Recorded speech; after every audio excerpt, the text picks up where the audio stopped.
Assalamualaikum warahmatullahi wabarakatuh. Perkenalkan, saya Melina Elitus Vita dari kelas 1C, Prodi PGSD UMT, mata kuliah Ilmu Pendidikan dengan dosen pengampu Bapak Mawardi SSI MPD. Saya di sini akan mempresentasikan mengenai pendidikan abad 21. A. Globalisasi dan pendidikan. Globalisasi bermakna suatu era menyatunya bagian-bagian dunia secara utuh, baik secara geografis, sosial, budaya, ekonomi, maupun politik, yang didukung oleh teknologi komunikasi dan informasi. Abudinata. Era globalisasi ditandai dengan derasnya arus informasi yang didukung oleh teknologi komunikasi yang berdampak pada aspek kehidupan manusia, yang mempengaruhi perubahan kepribadian individu terutama pada anak dan remaja. Globalisasi memiliki dampak yang positif dan negatif. Dampak positifnya yaitu keterbukaan kita terhadap arus informasi global melalui media elektronik seperti televisi, berbagai program komputer, dan lain-lain. Kemudian dampak negatifnya yaitu semakin meluasnya perilaku kehidupan manusia modern terlepas sama sekali dari nilai-nilai agama. Ciri-ciri masyarakat pada era globalisasi.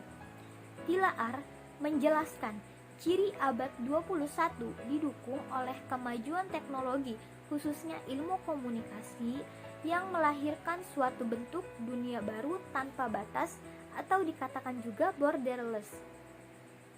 Umat manusia telah menjadi satu dan sejalan dengan itu lahir kesadaran untuk menjalankan hak dan kewajiban manusia. Kemudian lahirnya masyarakat. 2. Era globalisasi dan dampaknya. Era globalisasi melahirkan budaya global yang merupakan ancaman terhadap budaya lokal atau budaya bangsa. Lunturnya identitas bangsa berarti lunturnya kesadaran kita terhadap wawasan Nusantara, berkurangnya kesadaran wawasan Nusantara sebagai satu tali pengikat kita sebagai suatu bangsa. Berarti lenyapnya bangsa kita sebagai suatu bangsa yang sebenarnya merupakan anggota dari masyarakat global. Menurut Tilaar, karakteristik manusia yang berkualitas dan survival di abad 21 yaitu mempunyai 3 jenis kemampuan. Kemampuan untuk menganalisa, kemampuan untuk berinovasi, dan kemampuan untuk memimpin. Ketiga kemampuan ini hanya dapat dihasilkan oleh pendidikan yang berkualitas tinggi. Dampak negatif globalisasi bagi kehidupan pribadi, masyarakat, dan kehidupan suatu bangsa dapat menjadi ancaman, antara lain ancaman budaya bangsa ditandai dengan lahirnya budaya-budaya global melalui sarana informasi memasuki budaya lokal. Ancaman budaya bangsa ditandai dengan lahirnya budaya-budaya global melalui sarana informasi A. Konsep pertama, keterampilan abad 21. Keterampilan abad 21 adalah 1. Life career, 2. Learning and innovation, 3. Information and technology skills. Ketiga keterampilan tersebut dirangkum dalam sebuah skema yang disebut dengan Pelangi Keterampilan Pengetahuan Abad 21, Trilling dan Fadel. Skema tersebut diadaptasi oleh organisasi Nirlaba T21 yang mengembangkan kerangka kerja pendidikan abad 21 ke seluruh dunia melalui situs web yang berbasis di negara Tucson, Amerika. Life and Career Skills. Life and Career Skills, keterampilan hidup dan berkarir, meliputi A. Fleksibilitas, dan adaptasi. B. Inisiatif dan mengatur diri sendiri. C. Interaksi sosial dan budaya. D. Produktivitas dan akuntabilitas. E. Kepemimpinan dan tanggung jawab. Learning and innovation skills. Keterampilan belajar dan berinovasi meliputi A. Berpikir secara kritis dan mengatasi masalah. B. Komunikasi dan kolaborasi. C. Kreativitas dan inovasi. Innovation Media and Technology Skills. Keterampilan teknologi, media, informasi meliputi A. Literasi informasi. B. Literasi media. C. Literasi ICT. B. Konsep kedua, pendekatan saintifik atau scientific approach. Pendekatan saintifik diadaptasi dari konsep ini Innovators DNA, Gill et al. 2009, yang menyatakan bahwa seseorang memiliki karakteristik sebagai indikator jika memiliki kemampuan untuk mengapresiasikan satu peristiwa dengan peristiwa lainnya. Masing-masing aspek dijelaskan berikut.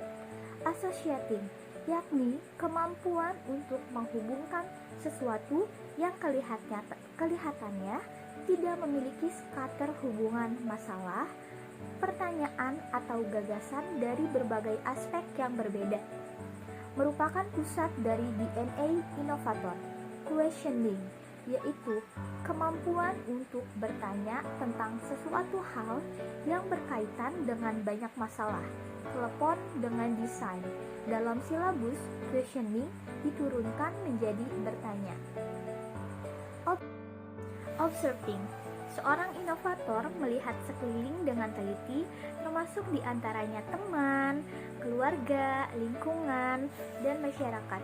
Dalam silabus, observing diturunkan menjadi mengamati atau mengobservasi. Networking, inovator meluangkan banyak waktu untuk menemukan sesuatu yang baru. Dalam silabus, networking diturunkan menjadi membangun jejaring, mengkomunikasikan, mempresentasikan, atau menyajikan. Experimenting, inovator secara konstan melalui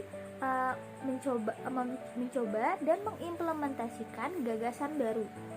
Inovator mengeksplor dunia secara intelektual dan secara praktik, menemukan dan menguji hipotesis secara berkelanjutan. Dalam silabus, experimenting diturunkan menjadi mencoba, mencipta, membuat, atau melakukan eksperimen. C. Konsep ketiga, penilaian autentik atau authentic assessment. Salah satu elemen perubahan yang ada pada kurikulum 2013 adalah penilaian autentik. Penilaian autentik digunakan pada pembelajaran dengan pendekatan scientific, memiliki karakteristik sebagai berikut. Penilaian bebas kompetensi, pergeseran dari penilaian melalui tes atau mengukur kompetensi pengetahuan berdasarkan hasil saja, menuju penilaian autentik, mengukur kompetensi sikap, keterampilan, dan pengetahuan berdasarkan proses hasil, memperkuat PAP, penilaian acuan patokan, yaitu mencapai hasil belajar didasarkan pada posisi skor yang diperolehnya terhadap skor maksimal. Penilaian tidak hanya pada level kompetensi dasar, tetapi juga kompetensi inti dan standar lulusan. Mendorong pemanfaatan portofolio yang dibuat siswa sebagai instrumen utama. Penilaian autentik ialah pengukuran yang bermakna secara signifikansi atas hasil belajar peserta didik untuk ranah sikap, keterampilan, dan pengetahuan. Istilah penilaian merupakan sinonim dari penilaian, pengukuran, pengujian, atau evaluasi. Istilah autentik merupakan sinonim dari asli, nyata, valid, atau reliable. American Library Association, penilaian autentik didefinisikan sebagai proses evaluasi untuk mengukur kinerja, prestasi, motivasi, dan sikap-sikap peserta didik pada aktivitas yang relevan dalam pembelajaran. Penilaian autentik terdiri dari berbagai teknik penilaian. Pertama, pengukuran langsung keterampilan peserta didik yang berhubungan dengan hasil jangka panjang pendidikan seperti kesuksesan di tempat kerja. Kedua, penilaian atas tugas-tugas yang memerlukan keterlibatan yang luas dan kinerja yang kompleks. Ketiga, analisis 4 pilar pendidikan menurut UNESCO. Yang pertama, learning to know, belajar untuk tahu. Pilar ini dimaknai sebagai upaya hanya sebatas untuk mengetahui, yakni belajar yang lebih menekankan pada ranah kognitif. Learning to do, belajar untuk melakukan. Pilar ini dimaknai sebagai upaya untuk membuat peserta didik bukan hanya mengetahui, mendengar dan melihat dengan tujuan akumulasi pengetahuan, tetapi lebih kepada dapat melakukan. Learning to be, belajar untuk menjadi diri sendiri atau mengembangkan diri. Pendidikan melalui proses pembelajaran juga harus mengarahkan peserta didik pada penemuan jati dirinya yang utuh, sehingga mempunyai pijakan yang kuat dalam bertindak, tidak mudah terbawa arus. Learning to live together, belajar untuk menjalani kehidupan bersama.